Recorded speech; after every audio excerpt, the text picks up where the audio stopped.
In the headlines this morning, new Speaker of Anambra State House of Assembly, Honorable Okafor, assures of laws to improve quality of life across the state. ABGA clarifies zoning of speakership to Anambra North Senatorial District. Federal government targets 10% equity in new national carrier. And British government aims at zero greenhouse gas emissions by 2050. Good morning and welcome to the news at 7. I am David Okpokwasele. The 7th Anambra State House of Assembly has been inaugurated with Honorable Uchenna Okafor representing Ayamelum constituency Imagine as the Speaker. House of Assembly correspondent Chukwuemeka Modelem reports. The motion to nominate the Speaker was moved by the member representing Onitsha North 2 constituency, Mr. Edward Ibuzo, and seconded by Chief Lawrence Ezodo, representing Tunukofia constituency. Similarly, the member representing Ihiala 2 constituency, Mr. Pascal Abodike, also emerged as the Deputy Speaker. The member representing Njikoka 1 constituency, Dr. Timothy Ifediaramma, moved the motion to nominate Mr. Abodike, and it was seconded by the member representing Orumba North constituency, Mr. Emeka Afoka. Meanwhile, the Speaker, Mr. Okafor, and the Deputy Speaker, Mr. Abodike, have been sworn in by the Clerk of the House, Mr. Pius Udo. The newly sworn-in Speaker later administered oaths of office and allegiance on the other elected members. The 7th Anambra State House of Assembly has 30 members. 24 of the members were elected on the platform of the All Progressives Grand Alliance, ABGA. The remaining 6 members were elected on the platform of the People's Democratic Party, PDP. The Secretary to Anambra State Government, Professor Solo Chukwulobelo, Head of Service, Barrister Harry Odo, Mr. Paul Nwosu, Special Advisor to Governor on Farm Implements and Mechanization, the National Chairman of All Progressives Grand Alliance, ABGA, Chief Victor Ike Oye, were among the dignitaries that witnessed the proceedings, and also friends and family members of the elected representatives. For the principal officers, Honorable Dr. Nnamdi Okafor was nominated as the majority leader, while Honorable Emeka Afoka was nominated as Deputy Majority Leader. The Chief Whip is Honorable Lawrence Ezodo, while Deputy Chief Whip is Honorable Beverly Ikpeazu Nkemdiche. The Minority Leader is Honorable Onyebuchi Ofo, while the Deputy Minority Leader is Honorable Ebele Ejiofor. In his acceptance speech, Honorable Uche Okafor appreciated members of the 7th Assembly for electing him as the Speaker and assured them of a vibrant legislature. He assured Ndi Anambra that the 7th Assembly will make laws that will improve the quality of life of the people and promised that the Assembly will work collaboratively with the executive and judiciary arms of government to achieve more in the state. Expect that the State 7th Assembly must make laws that will further develop the state and enhance the living standard of our people. On behalf of my colleagues, I promise that we shall renew the great confidence reposed in us by being worthy partners in moving the state forward. From the State House of Assembly, Chukwuemeka Modelem, ABS News. The All Progressives Grand Alliance, ABGA, says the decision to zone the speakership position to the northern part of the state arose from the simple fact that the party had earlier zoned the governorship position in 2022 to the south. We have details. A statement signed by the national chairman of the party, Chief Victor Oye, said the decision was reached after due and wide consultation with critical stakeholders and the need to maintain equity and justice. The statement explained that the clarification became necessary to correct malicious misrepresentation of facts on the issue. It urges members of the party across the various divides in the state to abide by the choices made by the party to oversee its affairs in the 7th Assembly and express the belief that with the choices, the party is well positioned to face the challenges ahead and discharge itself creditably in line with democratic tenets, expectations of the people, and development of the state. Youths have been urged to embrace fishery and its value chain as a way out of poverty, depression, and crime. Speaking at the forum in Ojoto, Idemili South Council area, the national chairman of National Youth Council, the state chairman of National Youth Council of Nigeria, NYCM, Mr. Chukwuemeka Uzochukwu, is also a fish farming expert, said that most youths languished in poverty, which might lead to crime or depression because they fail to maximize their potential with opportunities within the environment. The report is here.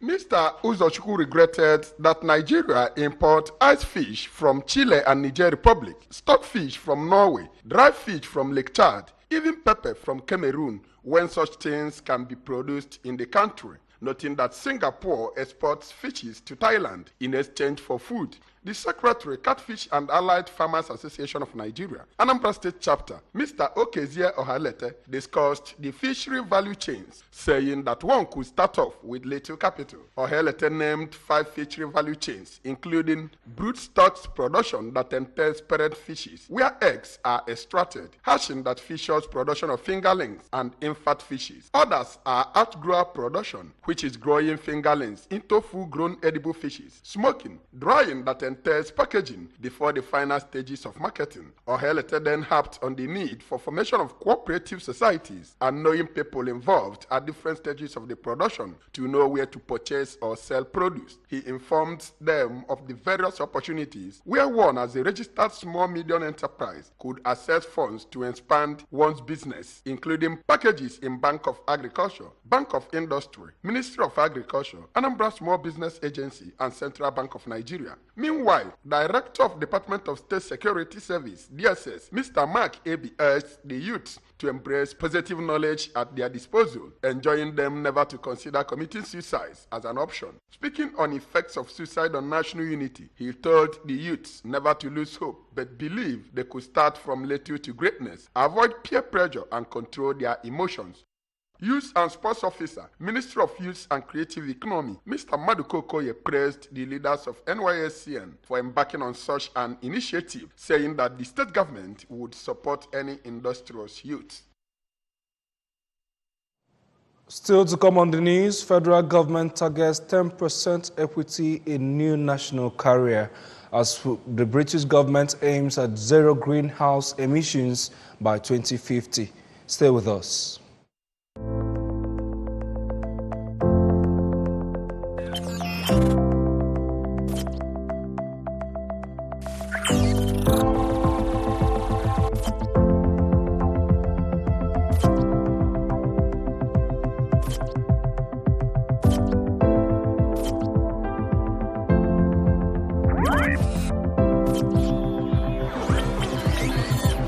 ABS, Heartbeats of the East.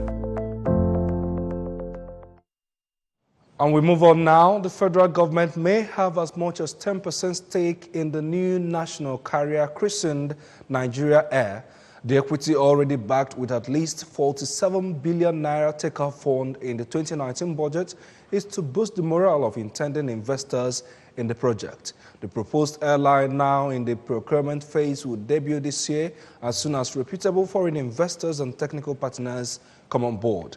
Recall that the government budgeted 47 billion naira for the new national carrier in the 2019 budget, recently signed into law.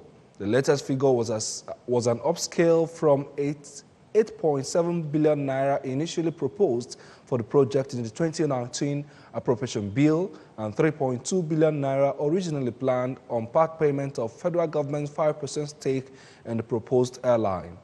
As contained in the outline business case approved by the Infrastructure Concession Regulatory Commission, ICRC, the airline is a public-private partnership with 95% share pushed to investors, while government initially planned to own just 5% stake. And on business, OPEC and its partners will take the current economic bearishness into account when they meet in the coming weeks and are committed to keeping oil markets balanced this year and beyond. Its Secretary General Mohammad Barkindo has said. The organization will be unyielding in its efforts to reduce oil inventories back to normal levels and revive investment in the industry, taking an approach that is agile and flexible Bakrindo said in remarks delivered via video link at a conference hosted by RBC Capital Markets in New York. Meanwhile, Russia's energy minister Alexander Novak was quoted to have said that the country is not ready to commit to further production cuts under OPEC or non-OPEC supply accord, with the oil market facing many uncertainties in the months ahead. Greenhouse gas emissions in the UK will be cut to almost zero by 2050 under the terms of a new agreement plan to tackle climate change. Prime Minister Theresa May said reducing pollution would also benefit public health and cut energy costs. Britain is the first major nation to propose this target, and it has been widely praised by green groups. But some say the phase-out is too late to protect the climate, and others fear that the task is impossible. The UK already has a 2050 target to reduce emissions by 80%. That was agreed by MPs under the Climate Change Act in 2008, but will now be amended to the new, much tougher goal. That means emissions from homes, transport, farming and industry will have to be avoided completely, or in the most difficult example, offset by planting trees or sucking CO2 out of the atmosphere. A media report has it that Group E team Mali may be kicked out of the African Cup of Nations, which is due to kick off in 10 days' time. The report has it that FIFA was set to place a suspension on the Mali Football Federation. Mali are set in Group E in the 2019 AFCON alongside Tunisia, Mauritania, and Angola. Media reports said that the Malian Football Federation, FEMAFOOT, has been under the supervision of a standardization committee since 2017 to organize the federation's affairs and prevent the political interference in football. A general meeting by Malian Federation is set to take place on Sunday, June 15, where they will be expected to approve the committee orders and organize new elections and choose a new president for FEMAFOOT. As a result, FIFA have sent a threat to all stakeholders that if the general meeting fails to reach a final decision, the Malian Federation will be suspended and Mali will not be allowed to compete in the 2019 AFCON. And on a sad note now, the family, friends and well-wishers of Okeka Kokalia family of Umunri, Nsupu village, Abatete, has paid their final respect to late Mrs. Esther Chinazo Keke as her remains was laid to rest. Late Mrs. Esther Chinazo Keke, aged 72, was the mother-in-law to the ABS head of camera unit, Mr. Ifani Jidolfo. Correspondent Valentine Mbadoa reports. The burial began with a requiem mass at the country home of late Chief Ernest Nnebue Okeka Kokalia, attracting friends of the family from far and wide, in-laws, members of the Mothers Union and Women's Guild, as well as the clergy. In a sermon during the burial service, a visiting priest from St. Thomas Anglican Church, Oba, Venerable Raluchuku Okoye, noted that death is just a transformation which he said is compulsory for all mortals, and urged Christians to adhere to the teachings of Christ so as not to fear death whenever it comes. Put your house in order. Wado bege, mama maranka begede. Odunne neko mufeke. Are very common among some mothers. Nka beloved ones.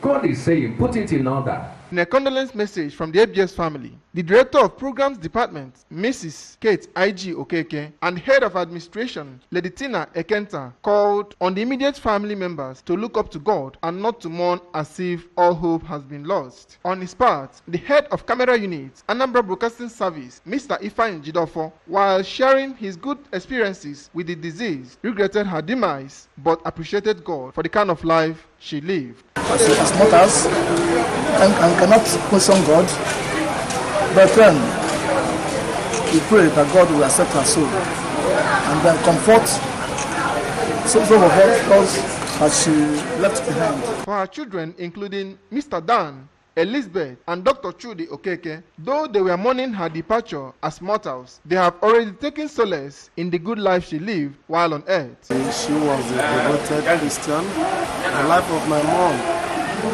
is actually a sermon on itself.